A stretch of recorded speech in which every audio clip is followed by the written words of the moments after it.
Buenas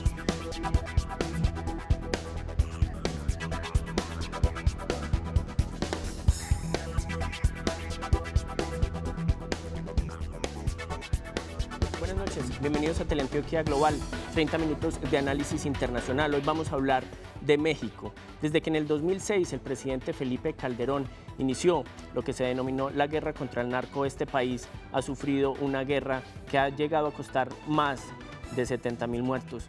¿Cuáles son los alcances de este conflicto? ¿Qué significa para el hemisferio la lucha más sangrienta que se ha dado en los últimos años? ¿Y cómo se puede comparar con Colombia? Eso es lo que vamos a analizar hoy aquí en Teleantioquia Global.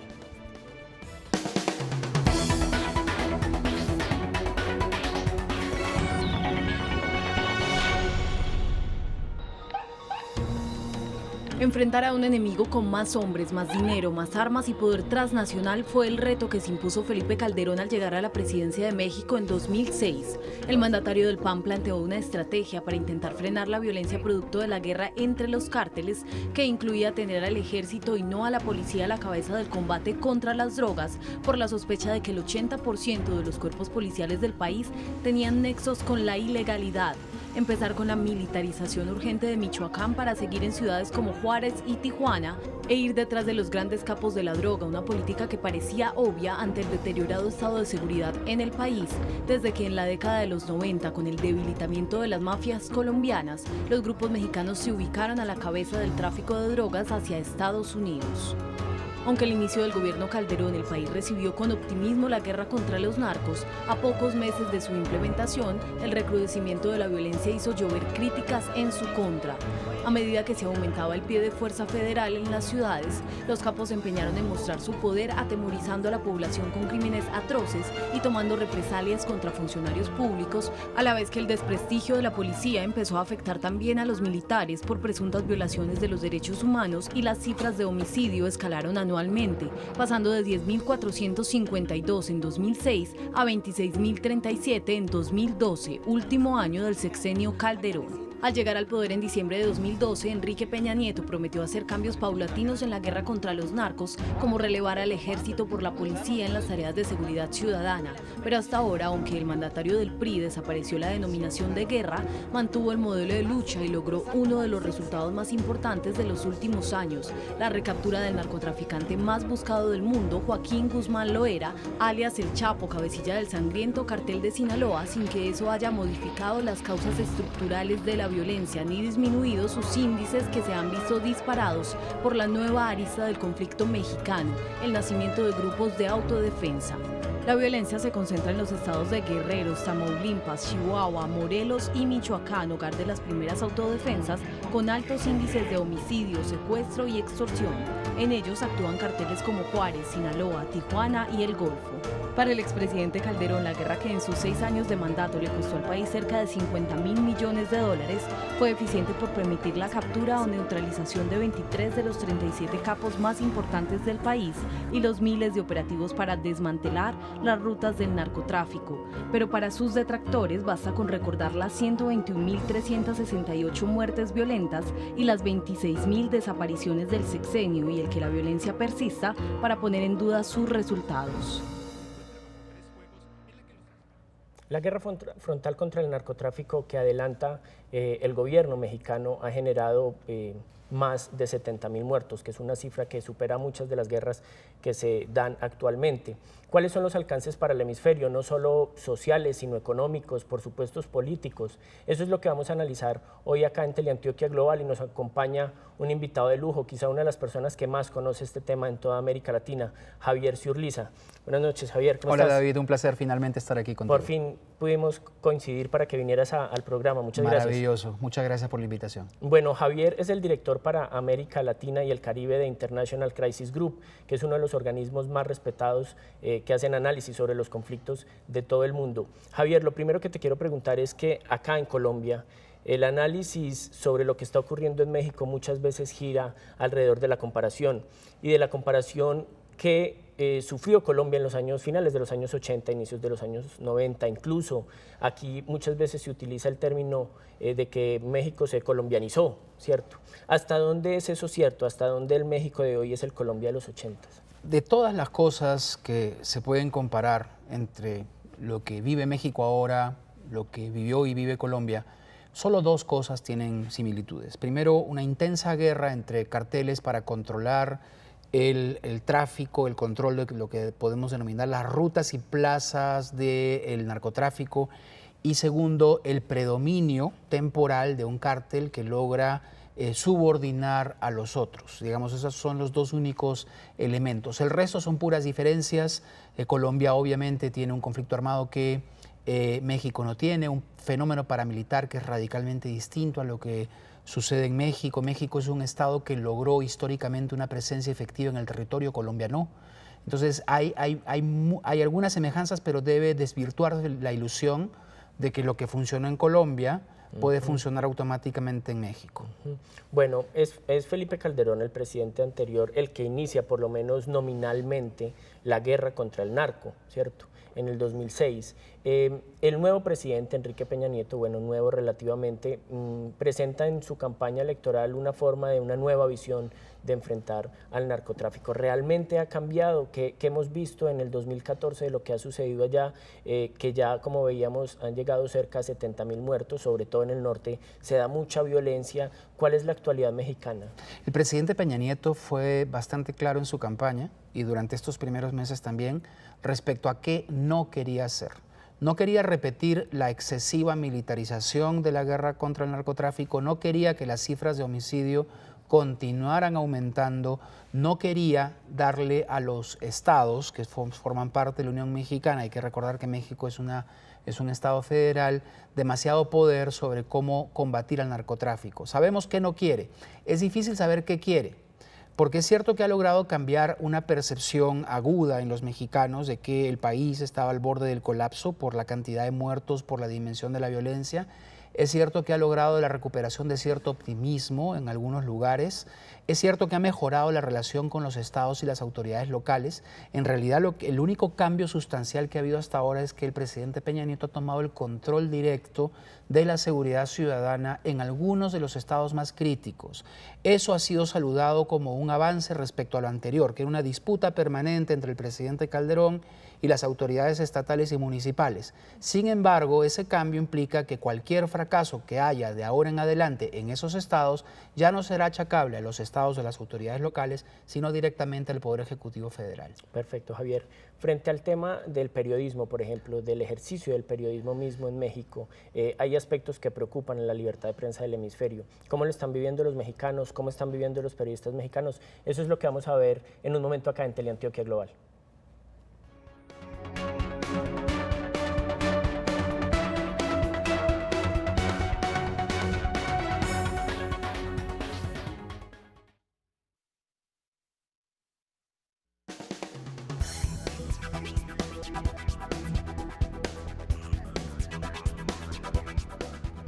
Estamos hablando hoy en Teleantioquia Global de la situación que está viviendo México, sobre todo desde el 2006 que inició la lucha contra el narco. Pero hay un elemento importante para analizar y es el papel de los periodistas en esta confrontación que ha generado ya más de 70.000 muertos. Para analizarlo desde el sitio donde están ocurriendo los hechos nos acompaña hoy Ezequiel Flores, desde la ciudad de Chipalcingo, en el estado de Guerrero. Él es corresponsal de la revista Proceso y está hoy aquí con nosotros en Teleantioquia Global. ¿Cómo estás, Ezequiel? Muchas gracias por estar con nosotros esta noche acá en Teleantioquia Global. ¿Qué tal? ¿Qué tal? Muy bien, pues gracias por escucharme. Bueno, Ezequiel, te quiero hacer primero una pregunta sobre el ejercicio periodístico. ¿Ha cambiado la forma de hacer periodismo desde que inició la guerra contra los narcos en el 2006? Claro que sí, cambió mucho, principalmente la cuestión de los protocolos. Anteriormente no existía mecanismo para hacer este tipo de coberturas, sobre todo por el corrupción, filtración de los grupos activos y pues sí ha cambiado demasiado la forma de ver y tratar los temas del lado periodístico. Claro. Bueno, es difícil la situación, ocurre mucho acá en Colombia, por ejemplo, donde también estamos inmersos en una guerra contra el narcotráfico, que la situación de los periodistas de los poblados más pequeños sea más difícil que la situación de los periodistas que están en la capital. Pareciera que estos periodistas están más desprotegidos en las ciudades pequeñas o en los poblados pequeños o más alejados de las capitales. ¿Ocurre lo mismo en México? Sí, por la cuestión de la orografía. Guerrero es el estado que produce la mayor cantidad de heroína en el país. Por lo tanto, en esta entidad, al ser una zona producción de trasiego, obviamente que el periodismo y sobre todo los reporteros en Guerrero sí están más expuestos a este tipo de conflictos, principalmente porque es una zona, repito, de producción y de ciego de droga. Perfecto. Y para cerrar, no quiero dejarte ir sin preguntarte si has visto en colegas el ejercicio, por ejemplo, de la autocensura por el miedo que ha generado y el impacto que generan los grandes carteles. Algunos de ustedes han tomado la decisión de no hacer ciertos cubrimientos por el peligro que implicaría esto para sus vidas. Sí, hay zonas en el estado de Guerrero en donde los reporteros, los periodistas, definitivamente no tocan este tema por cuestiones de garantizar su seguridad, ya que el Estado o las autoridades no brindan ninguna garantía. La única certeza o el único mecanismo que han recurrido reporteros es a la autocensura. Esto es muy evidente, no solamente en Guerrero, en varias partes del país. Bueno, y la última pregunta, antes de que te vayas, el tema de las autodefensas, quiero cerrar con esto, que ha tenido muchísimo despliegue de la prensa internacional. ¿Cómo lo han vivido ustedes como periodistas y cuál es la visión que se tiene de este fenómeno de las autodefensas mexicanas a propósito del tema del narcotráfico? Es un tema muy delicado.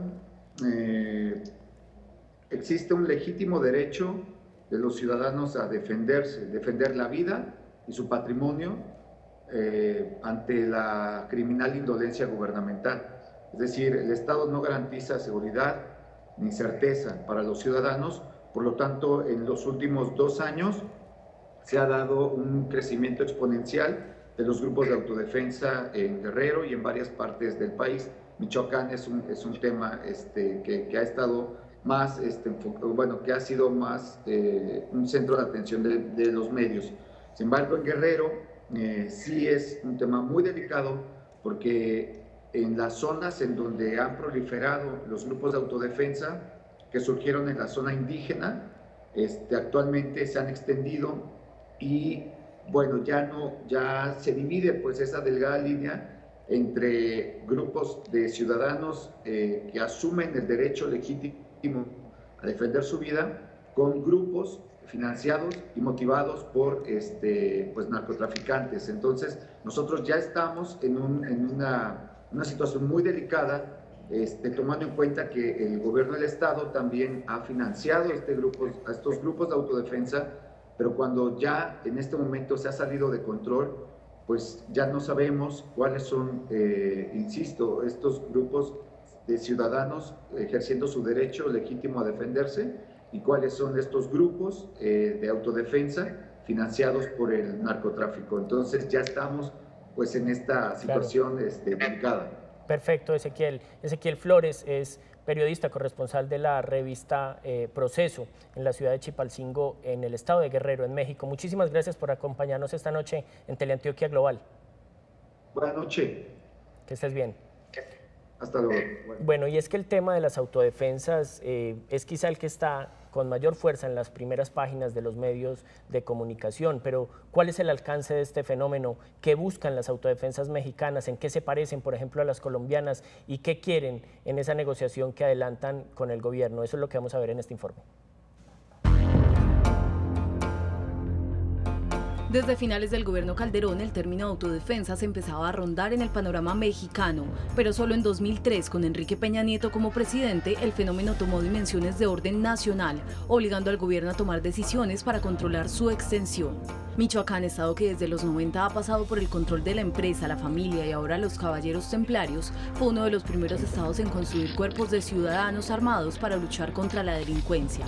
Allí, el accionar de los templarios y la incapacidad del gobierno para minar sus alcances financieros y criminales motivó al médico Juan Manuel Mireles y a Estanislao Beltrán, alias El Pitufo, a exacerbar el temor y la inconformidad social para emprender una cruzada por neutralizar a los jefes de ese grupo y hacerse con el control territorial en la zona. A los de Michoacán le siguieron otros grupos en Tierra Caliente, Guerrero, Jalisco, Veracruz, Tabasco y México DF. Para comienzos de 2014, el gobierno calculaba que las autodefensas estarían en 3 estados y más de 68 municipios. Ante la disyuntiva de no saber qué hacer con esos grupos que, aunque han sido exitosos en el combate de delitos como el secuestro y la extorsión, son una amenaza para el monopolio de las armas que debe conservar el Estado, el gobierno de Peña Nieto decidió tomar una vía intermedia entre el combate y la aceptación, abriendo el camino a la legalización de las autodefensas michoacanas como grupos de policía rural, bajo la obligación de entregar sus armas para recibir otras proveídas por el Estado. La oferta del gobierno ha sido acogida por algunos grupos, pero otros han optado por mantenerse en armas e incluso algunos han desvirtuado su objetivo de luchar contra el narco y estarían integrándose al negocio ilegal, como en el caso de la Tercera Hermandad, que según información de inteligencia unió a disidentes de los templarios con miembros de las autodefensas Huacana y Buenavista, sus anteriores opositores. Con la llegada de las autodefensas, la tesis de que el conflicto mexicano se está colombianizando ha tomado fuerza, pues además de tener enemigos similares a los que Colombia tuvo entre los 80 y los 90, México pareciera estarlos enfrentando con las mismas estrategias que le costaron a Colombia millones de víctimas. Afrontar el problema de las drogas solo desde la esfera de la seguridad y no desde la salud pública y aceptar de manera tácita la formación de grupos de autodefensa ciudadana son errores colombianos de los que México parece no haber aprendido la lección. ¿Cuáles son los alcances de estas autodefensas en México? Nos ayuda a resolver el problema Javier Zurliza, que es nuestro invitado de hoy, el director para las Américas, para América Latina y el Caribe de International Crisis Group. Javier, Crisis Group hace un análisis muy interesante sobre lo que significan las autodefensas. No es lo mismo el fenómeno de las autodefensas, dicen ustedes, que está ocurriendo en México al que ocurre todavía en Colombia. ¿Cuáles son esas diferencias notorias? La primera diferencia es que en México se trata de grupos mitad organizados autónomamente, mitad auspiciados por los propios carteles, pero que no tienen ningún componente ideológico, político, por lo menos no tienen ningún discurso, como sí ocurrió con el fenómeno paramilitar que surgió como una fuerza contraguerrillera. Los grupos de autodefensa no están aliados con el Estado, los paramilitares en Colombia sí lo estuvieron, por lo menos tuvieron vínculos muy fuertes con las fuerzas militares colombianas, con muchas autoridades en Colombia. Y el tercer fenómeno es que el paramilitarismo en Colombia actuó con una gran crueldad, con una gran violencia. Las autodefensas han usado la violencia, pero por ahora es muy limitada. Sin embargo, y si, digamos, como advertencia, el fenómeno mexicano puede degenerar en algo parecido a lo que fue el fenómeno paramilitar en Colombia.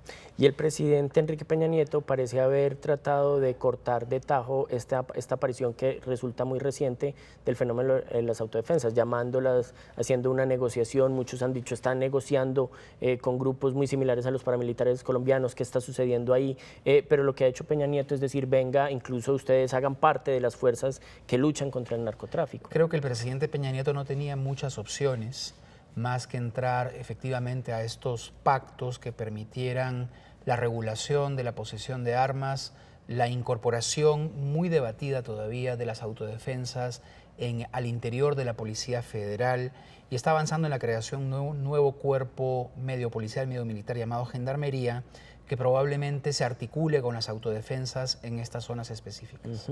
Pero al interior mismo de las autodefensas se empiezan a visualizar fracturas, de aquellos que dicen aceptamos estas negociaciones con el gobierno, otras que dicen el gobierno nos está engañando, nos ha engañado por muchos años, nosotros no aceptamos ese tipo de negociaciones. Ahí nos está generando un fenómeno también que puede derivar en lo que fue las autodefensas veces el paramilitarismo colombiano. Hay esas fracturas, hay esas divisiones. Ahora hay que distinguir bien lo que es el fenómeno específico de lo que ocurre en Michoacán, que es un estado que tiene una dinámica históricamente muy singular, no repetible en otros estados mexicanos, de por ejemplo lo que ocurre en el estado de Guerrero.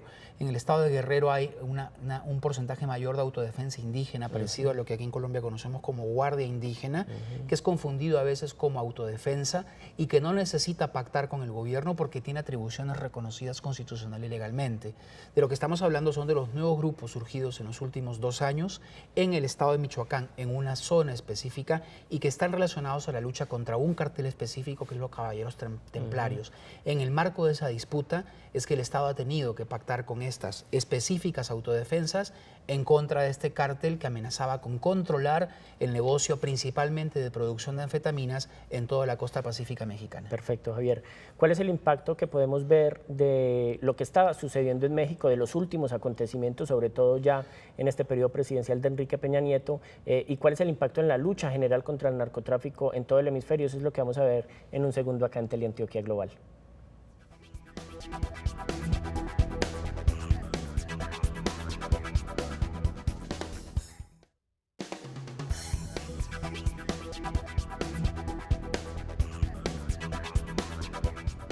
¿Qué significa para América Latina, Javier, lo que está ocurriendo en México y en especial para Colombia? ¿Cómo ves la relación que existe ahí? Muchos de los personajes que participaron y que participan aún en la guerra contra el narcotráfico en Colombia han ido a México y de México los llaman. ¿Por qué existe, a pesar de las diferencias, esa relación tan estrecha entre México y Colombia para la lucha contra el narcotráfico? Lo que ocurre en México desde 2004, no desde 2006 en realidad, que es un aumento considerable de la actividad de los carteles, tiene que ver con una transformación sustancial en la economía del narcotráfico a nivel de la región, con el colapso de los grandes carteles colombianos en los años 90, la dispersión de estos carteles en pequeños grupos y el uso de territorio mexicano para ingresar cocaína, heroína, metanfetamina a territorio de Estados Unidos, lo que genera mejores condiciones para que 2 grandes carteles, el cártel del Golfo y el cártel de Sinaloa, se distribuyan las plazas y las rutas. Luego irrumpen los Zetas. Los Zetas eran los sicarios, digamos, el ejército privado del cártel del Golfo, pero que se pelea con sus antiguos patrones y se apodera de buena parte de la zona Caribe, agregando una altísima dosis de violencia y casi de terrorismo. Por eso es que México, tanto en el gobierno de Calderón como en este, ha acudido a la experiencia colombiana, tanto en lo que se refiere a la recuperación del orden y la seguridad en ciudades específicas, como por ejemplo la comparación entre Ciudad Juárez y Medellín, y también en relación a la mejora de su servicio de seguridad pública, que tenía muchas deficiencias, imitando el modelo principalmente de inteligencia predictiva que ha desarrollado la policía colombiana. Y hay también una ayuda y una colaboración por la relación entre los carteles. Hay una ayuda, sí. Lo que podemos decir es que los carteles mexicanos ahora son los amos y señores. Sí. Nosotros decimos los carteles colombianos ahora es una clase media el narcotráfico. Ya no controla el segmento del negocio que produce más ganancias, que es cuando tú estás más cerca del consumidor final. Mientras más lejos esté, menos ganancia tienes. Claro. Y eso es lo que está pasando con los carteles colombianos, y eso tiene mucho que ver con el fenómeno de Bacrim. Sí. En este momento, rastrojos urabeños están articulados principalmente con el cártel de Sinaloa, en menor medida con el del Golfo. Bueno, ¿va a cambiar la forma en la que se está disputando la guerra contra el narcotráfico en los meses y años que vienen del gobierno de Peña Nieto, o se va a mantener este asunto de una guerra que parece aún muy frontal y en el que incluso están cayendo capos, pero en el que hemos visto y nosotros en Colombia reconocemos que la caída de grandes capos no significa una transformación del ejercicio narcotraficante? Es muy difícil en este tipo de guerra, como lo aprendió Colombia, dar resultados en el corto plazo. Estos resultados vienen después de muchos años de invertir en tu propio aparato de seguridad, en tu propia inteligencia policial. En este momento Peña Nieto está repitiendo los éxitos de Calderón, la caída del Chapo Guzmán, la caída del Z-40, la caída del Lazcano, se produce precisamente por una estrategia de atacar cabezas, al igual que lo que hacía Calderón, porque eso es lo que vende, eso es lo que produce mayor tranquilidad. Los cambios profundos están pendientes, que Peña Nieto los entiende.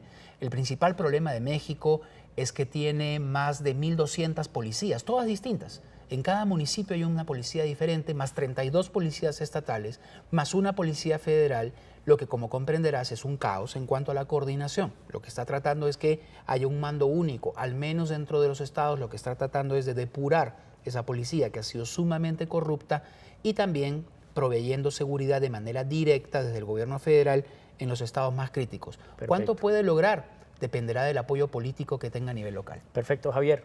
Muchísimas gracias David, por un placer estar acompañarnos aquí contigo. esta noche. Esperemos que vuelvas a un programa de Teleantioquia Global cuando vuelvas por acá por Colombia. Esperamos que sí. Bueno, muchísimas gracias. Gracias a ti. Eso es todo entonces hoy aquí en Teleantioquia Global. Nos vemos el próximo miércoles dentro de 8 días. Recuerden, a las 9:30 de la noche aquí en Teleantioquia. Más análisis, mayor profundidad y nuevos invitados. Muchas gracias.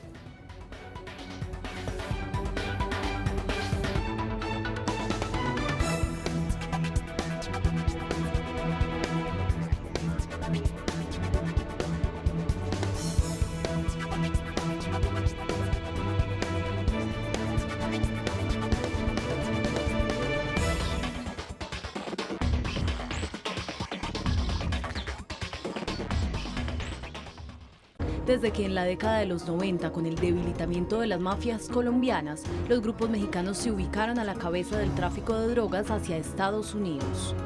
Aunque al inicio del gobierno Calderón el país recibió con optimismo la guerra contra los narcos, a pocos meses de su implementación, el recrudecimiento de la violencia hizo llover críticas en su contra. A medida que se aumentaba el pie de fuerza federal en las ciudades, los capos se empeñaron en mostrar su poder atemorizando a la población con crímenes atroces y tomando represalias contra funcionarios públicos, a la vez que el desprestigio de la policía empezó a afectar también a los militares por presuntas violaciones de los derechos humanos y las cifras de homicidio escalaron anualmente, pasando de 10.452 en 2006 a 26.037 en 2012, último año del sexenio Calderón.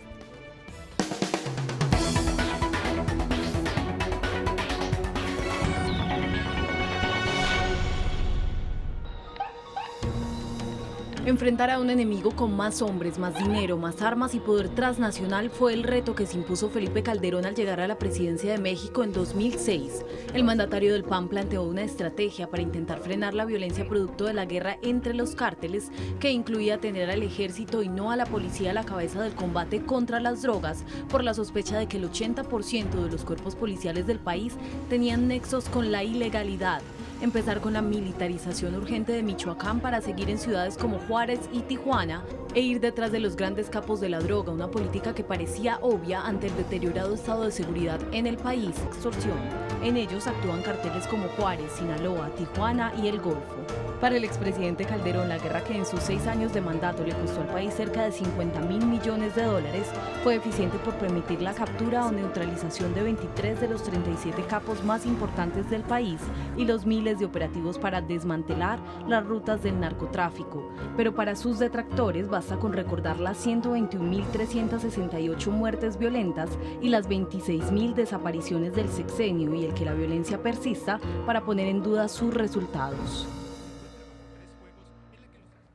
La guerra frontal contra el narcotráfico que adelanta el gobierno mexicano ha generado más de 70.000 muertos, que es una cifra que supera muchas de las guerras que se... Al llegar al poder en diciembre de 2012, Enrique Peña Nieto prometió hacer cambios paulatinos en la guerra contra los narcos, como relevar al ejército por la policía en las tareas de seguridad ciudadana. Pero hasta ahora, aunque el mandatario del PRI desapareció la denominación de guerra, mantuvo el modelo de lucha y logró uno de los resultados más importantes de los últimos años, la recaptura del narcotraficante más buscado del mundo, Joaquín Guzmán Loera, alias El Chapo, cabecilla del sangriento cartel de Sinaloa, sin que eso haya modificado las causas estructurales de la violencia ni disminuido sus índices que se han visto disparados por la nueva arista del conflicto mexicano, el nacimiento de grupos de autodefensa. La violencia se concentra en los estados de Guerrero, Tamaulipas, Chihuahua, Morelos y Michoacán, hogar de las primeras autodefensas, con altos índices de homicidio, secuestro y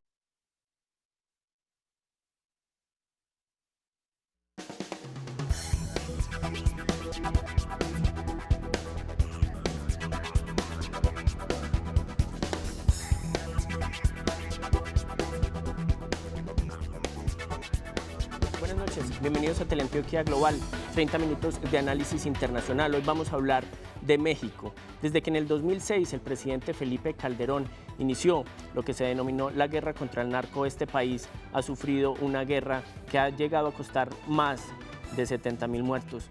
¿Cuáles son los alcances de este conflicto? ¿Qué significa para el hemisferio la lucha más sangrienta que que se ha dado en los últimos años y cómo se puede comparar con Colombia. Eso es lo que vamos a analizar hoy aquí en Teleantioquia Global.